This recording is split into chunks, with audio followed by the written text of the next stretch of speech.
Hi, I'm Sandra Barrington, Executive Director of Sierra Nevada Memorial Hospital Foundation, and welcome to Doc Talks. This is a series where we bring local physicians to you to learn a little bit more about their education, their background, what services they provide in the community, and maybe a little insight into what they think the future of healthcare is locally in our community.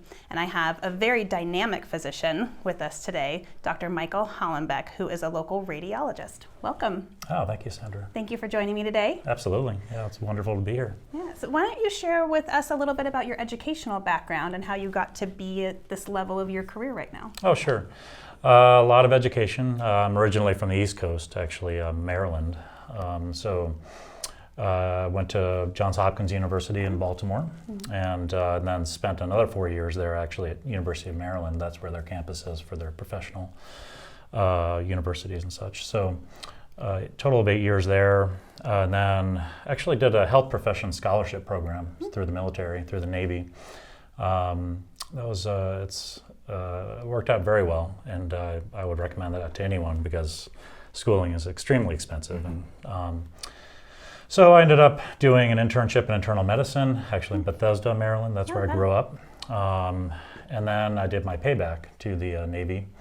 That brought me down to Pensacola, Florida. I trained as an aviation medical officer, or what we call a flight surgeon. That's cool. And it's basically just learning about what you need to know about being safe in the flight environment. Medications. If you have an earache, for instance, obviously you're going to be going up at elevation, and expansion of the middle ear and such can be very dangerous for these pilots. So learning that sort of thing, and also gave me an opportunity to fly in a lot of aircraft. That's great. So That's that was very cool. Actually pretty fun. And then worked my way out for a 2 year. 2 years I was stationed at, which is strange because I was in the Navy, but I was stationed at Yuma Marine Corps Air Station. So they flew the Harriers, if you've ever seen those. Are the kind of airplane that actually can hover. Oh, okay. And so, and that was my first sort of journey out west. And it was obviously Yuma. Have you ever been to Yuma? Mm-mm. Okay. No. Well, where is that? I'm not actually familiar where that is. Well, so it's actually just right on the border with Mexico, down in the south of Arizona. Okay. Actually. Yeah. And so wide open desert, good place to drop bombs, actually, as it turns out. Testing zone. Exactly. Exactly right. So, but it was wonderful to kind of to live in the desert for a while, and it's quite a beautiful place.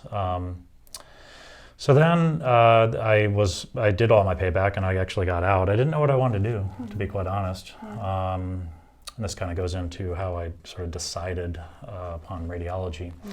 I remember being in training that year, and we'd round with all the students and the attendings, and we'd end up at some point in radiology. And so we're describing the findings. Let's say the patient has abdominal pain. We'd go down, and we're trying to figure all this out. Okay, what is this? Is it come from the kidneys? Is it large bowel? Is this a small bowel obstruction? And then we go down and we'd speak with the radiologist, and they'd say, "This is exactly what's going on," and show you a picture of it. Yeah. So this is diverticulitis. This is what you need to worry about, that sort of thing. So I thought that was powerful and fascinating and that sort of thing. So that inspired you to choose radiology as your right. field. Yeah, exactly. That's right. Very so cool. So then I ended up matching at UC Davis. Oh, great. So that brought you... Yep, into Sacramento, and so that was 4 years more of training. We have several physicians in our community that trained in Davis. Did you train with any of the local ones? Yes, there are a number that have been here and have left since. Our radiation oncologist, Dr. Hess, I didn't train with him, but there were other ER doctors. Dr. Harris, maybe? Yeah, absolutely. Yeah, I don't know that we were there at the same time. There was a Dr. Stark who had since left, and he's actually in Maui now. Brian Evans, of course. Yeah. So, quite a few. In good company. Absolutely. Yeah. So, And so we lived there, and my wife and I actually just came up for lunch one day here. And it's just such a beautiful town. We just fell in love with it right away. Oh, that's great. And yeah, I only interviewed here and the rest actually is Santa history. Cruz, and here I am. So yeah, it's been 22 maybe, years now. Explain a little bit about what does a radiologist actually do in your field? You're more specific. Yeah, absolutely. And what actually kind of services do you provide, and how does that all work? Right. So basically, we are sort of the doctor's doctor. We're helping your provider figure out what's wrong with the patient, and we do that mainly through imaging. It's if you think about someone comes in with cough, the first thing you might do is a chest X-ray, and you may see a pneumonia. That explains it. Let's say you are having abdominal pain. You may come in for a little more advanced study, like a CT scan, and then we'll be able to see that, oh no, there actually is acute appendicitis, and we get you to the right place to be treated. And then there's also a lot of sort of screening studies. Of course, one of the biggest is breast imaging. You do a lot of work with mammography. A lot of that, yeah, absolutely.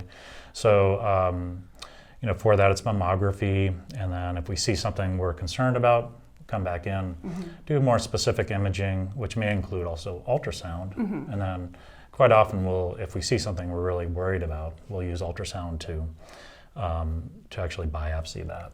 Yeah, and then we also use imaging to treat patients. So what used to be, let's say you had an infection in the abdomen, let's say it's an abscess. Used to be you'd have to go to surgery, general anesthesia, long recovery time. Now we can actually do the patients awake. We can actually, a very small puncture in the skin, actually put a tube into the abscess and drain it for about a week, and then just remove it, and the patient's all better. So it's this is sort of where we're going now with this, sort of interventional image-guided procedures. So less the surgeries and more this type of treatment. So what do you see as the future of healthcare as it relates to radiology? I know there's a lot of talk about artificial intelligence and how that's going to affect healthcare. I think you already use a little bit of that. That's right, in radiology. Maybe share a little bit about that. Sure. Yeah. Well, going back to mammography, we use something called computer-aided detection. So basically, as I'm going through my viewing of this, you'll have these little marks that'll show up, and each one specifies something. It'll be either a mass, it could be a small calcification.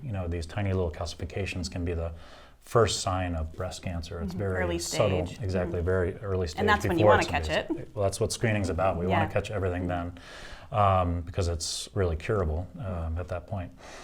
But beyond that, I think at some point we'll have artificial intelligence actually interpreting images, which may put me out of a job, but we'll see. There's always nuance. That's not going to be for a very long time. Yeah, there's still regulatory oversight. I'm sure. Oh, absolutely. There will be some. But it's going to be extremely helpful. Like for instance, even one of the other screenings that we're doing is smokers, people with a smoking history. We're doing a lot of CT screening for that, and that's like the perfect thing for computer-aided detection. It looks at the subtle sort of morphology of each nodule and really can predict what the behavior will be over time. So yeah, and that's actually a fairly new thing that people can get screened for. It is, there's, absolutely. If you're a current smoker, there's a lot of guidelines around that. But ask your doctor. Absolutely. And you please can do. It's a low dose CT. And it's very helpful in detecting lung cancer, because lung cancer is one of those, if you catch it too late, absolutely, in a later stage, and you often do, unfortunately. Very devastating. Yes, absolutely. So please do that. We're having a lot of success with our program, catching things really early. So. That's great. What do you see as the future for radiology in our community? What might be happening in healthcare in that field over the next 5-10 years? Well, I think a lot of these, some of the things that we're doing are going to be very specific to the patient, actually looking at the genomics of the individual patient and tailoring therapy, for that specific patient, which is going to be much more effective for, say, treatment of cancer and that sort of thing. And then where the imaging comes in is that we have we do these things called nuclear medicine tests, and they're very specific compounds that we inject that actually will target. You can do it either for treatment and actually for diagnosis as well. It will illuminate, the existing areas of cancer in the patient, so that then the oncologist and the radiation oncologist and surgeon can discuss and decide, what would be the best therapy for that patient. That's amazing. That's a great advancement. Absolutely. Yeah, it's exciting. So. Well, thank you so much for joining me today. Absolutely, yeah. Oh, great to see you. We're going to shake hands. Yeah, deal. Yeah. Yeah, I love it. Yeah, thank you so much for having me. Thank you. And thank you for watching this episode of Doc Talks. You can find us on Nevada County Media or at supportsierranevada.org.